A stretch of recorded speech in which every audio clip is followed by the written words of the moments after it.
bakit ethics? Or what have I learned so far sa klase na ito? I think I have learned a lot to our course, ethics. Because I think this made me realize how important it is in our lives to have knowledge about behaviors, as well cultures and our acts. I realize also that there are a lot of things that we will have a chance to describe our actions through ethics. So, kung tatanungin ako, kung ano nga ba talaga ang natutunan ko sa subject na ito is, one word pala, plenty. Sa tingin ko, hinubog ako nito para masalong pag-isipan ang mga gagawin ko mga actions from now on. Like, iisipin ko, how would it affect other people sa ginawa kong action? And also, one thing na hindi ko makakalimutan are the utilitarianism and ontology. Kasi both the theory na ito ay opposite, but they can be applied in every situation.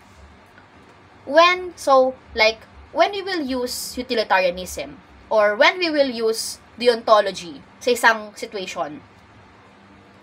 Sa konsepto na kasi na ito ay kung mas ipaprioritize mo ba ang action or yung magiging resulta.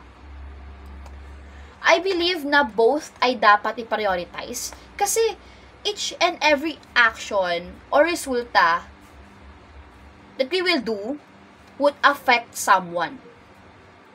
And I think we need to be worried about that.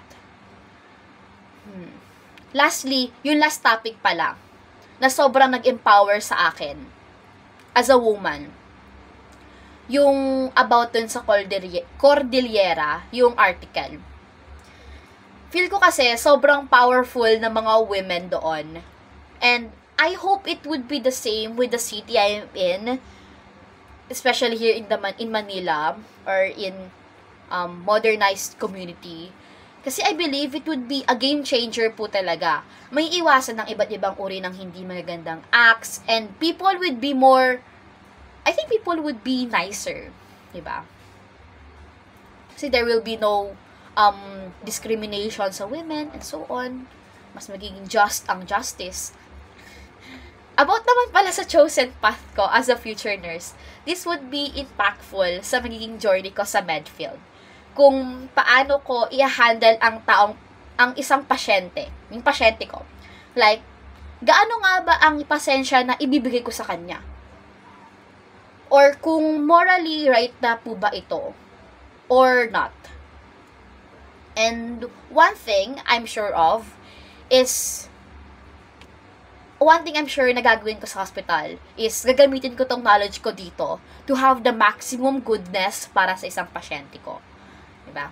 So, to sum it all up, bakit ethics?